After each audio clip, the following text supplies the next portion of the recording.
Going through something like that is definitely, it'll like shake you up for sure when you have like your first big impact, like with a wall like that, or even maybe another car. It like puts you in a position where you're like, whoa, like every time we try not to do that, this is the one time that it happened, and you feel the effects of it. You know, you're like sore, you like can't even crawl out of the car. You're like, how much stuff's damaged? What's the team gonna have to fix? But I think from sim drifting, it almost made me immune to like, not immune, but it like desensitized me to like wrecking, because like all I did for 3 years on the sim was throw some virtual car at the OSW wall and total it every single lap and click back to pits. So the first thing I told dad, like when I was in the ambulance, when they were checking me out, is I was like on the phone with him. I was like, is the car drivable? Because like the second these guys tell me that my heart rate's down enough to get back out there, I'm going to finish this battle so we can get like the car better and drive tomorrow. I kind of wasn't really phased by it, honestly. I kind of just wanted to like, I think what I was really nervous about and what really did actually kind of sit in the back of my head is we knew that the frame was pushed in some, and I was really nervous that we weren't going to get the car back to in like factory frame spec, and we were never going to like get the car to drive the same again. And that like really didn't end up being the case. Dad used like a porta power in the driveway to like pull the frame back enough to finish the season, and we were able to get the car back into alignment with no issue. But that's probably the thing that I was like most scared of. Not really ever worried about hitting again. I mean, I know that it's just motorsports and that kind of thing happens. It does suck.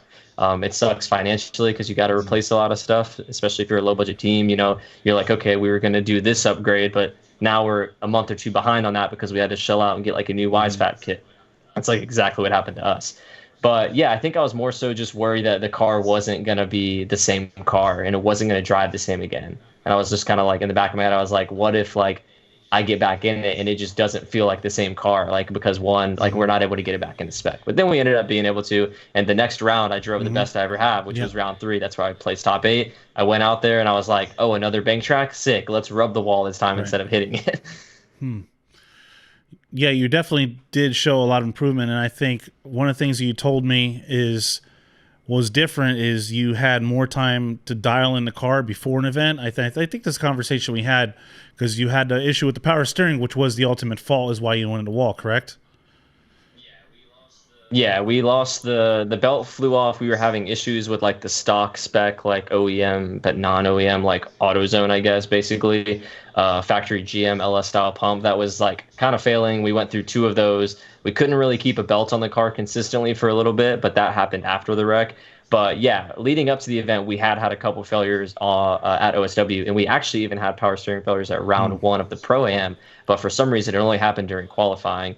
But yeah, we kind of beefed up right before that event. Dad went through and did like the turn 1 power steering pump. He like went through and he was like, I'm going to make sure that power steering system never fails again, like with you behind the wheel. And seeing him kind of put that kind of confidence into his own work and talking with Freddie and Ant from Majuku about getting the right kind of setup for it. And it just gave me like, it fueled a fire in me that I knew the car was going to work and it was going to do its thing, and that I could throw it against the wall at 100% and not worry about it happening. And that's where when we spoke about that at the event, I was like, yeah, we've got a beefed up system, and I know that I can trust the car to put it a couple inches away from the wall and not have something sketchy like that happen again. And it didn't. It held through, and we placed really high.